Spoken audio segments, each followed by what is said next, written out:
What's good, everybody? This is Brian Tru, the broadcast audio coordinator at LCBC Church in Central Pennsylvania. We have about 24 different campuses all across the state of Pennsylvania, and here we are right now at Monitor World at our broadcast campus in Manheim, Pennsylvania. Today we are here to talk about the Yamaha DM7. When I knew the DM7 was coming in, the plan was to put the DM7 at Monitor World and also use it at one of our summer youth camps.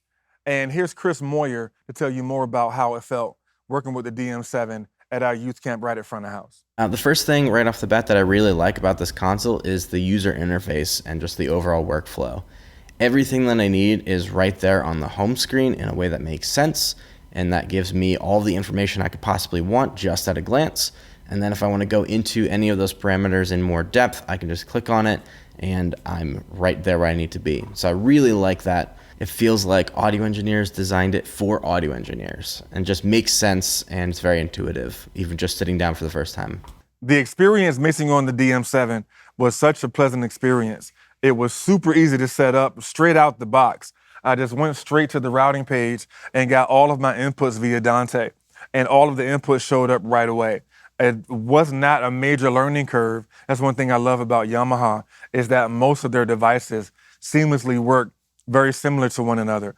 I thought the patching takes ideas from other consoles and then brings them into the Yamaha world and just makes it really fast, user intuitive, and it just makes sense. I feel like I can go through a show and make really quick patching changes on the fly without having to put everything on hold. One of the major things that I knew that we needed to do here in Monitor World, coming from a CL5 environment, was we needed more onboard outputs.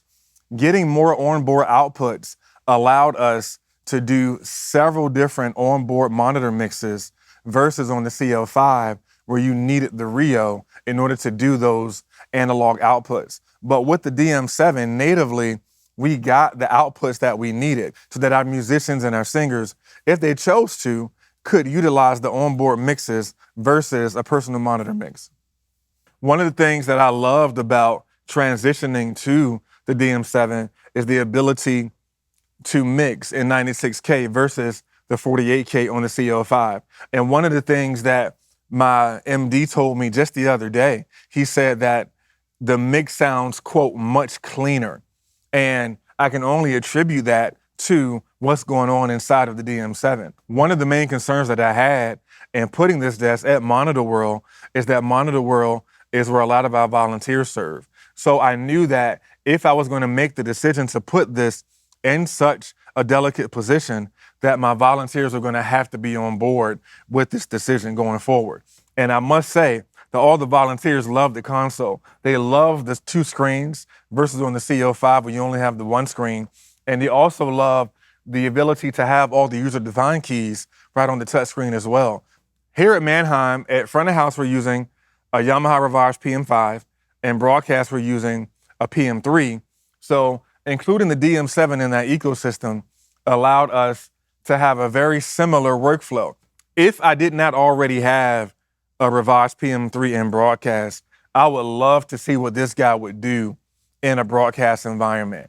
One of the things that comes as an option is the broadcast package, where you can actually get onboard meters that give you that real-time broadcast meter feedback versus you having to add an additional monitor to give you what those broadcast levels are.